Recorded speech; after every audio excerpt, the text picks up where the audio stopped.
All right, so I'm standing here in front of McDonald Island thinking, what can I do today? And you know what? I thought I'd go for a tour of Fort McMurray, so I thought I'd find someone who's originally from Fort McMurray to take me on a tour. Guess who I come across today? Aaron Lines. Look at this, man. This is awesome. What's going on, buddy? Just up here playing a show, so yeah, we're going to go tour the town a little bit. Let's do it. All right, let's go. Come on, let's go. So Aaron, this is what Fort McMurray is to me, and it's a big construction zone. Was it like this when you were growing up here?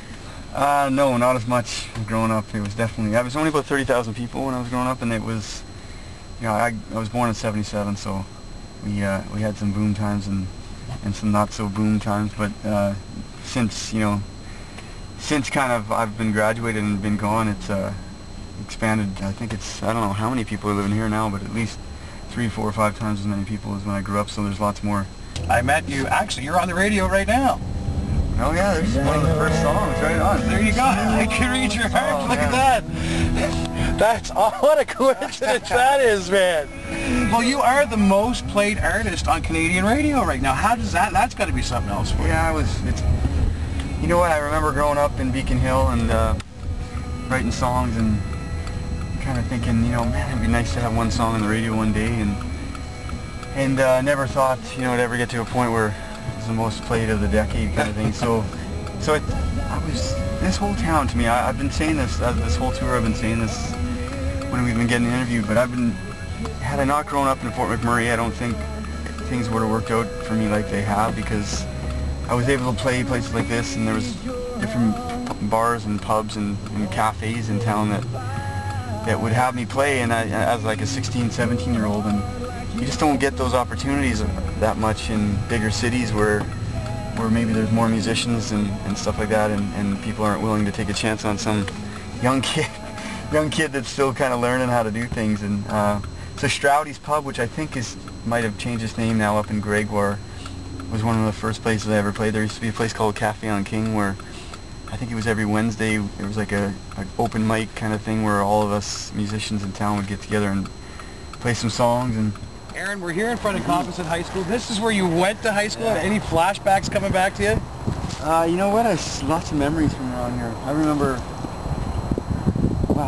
dances and you know, going in every day getting dropped off to the bus right here, and just had a lot of fun here. You know, I was always a pretty shy kid, but Comp had a lot of, you know, I just had some good friends here, and I remember actually this is where I for the first time met my wife. We didn't date back in high school, but we started dating later. But I've written a lot of songs, and one of them is Lights of My Hometown, and I've always wondered, especially since I've been up here in Fort Mac, is it about Fort McMurray? It is, yeah. You know that song, well, I wrote a version of that song when I was like maybe 18, and I'd moved away for university and stuff, and then I was making my second record, and I was actually driving home. You know, the original version was kind of a slower version, and I was never completely happy with it.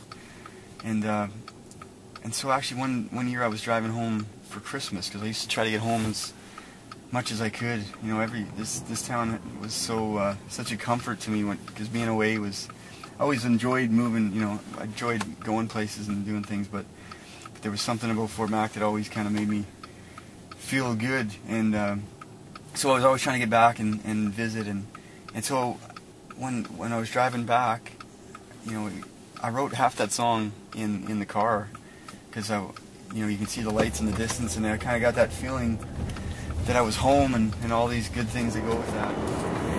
Now, Aaron, your dad was very instrumental in building this dental center right here. Yeah. Was he not?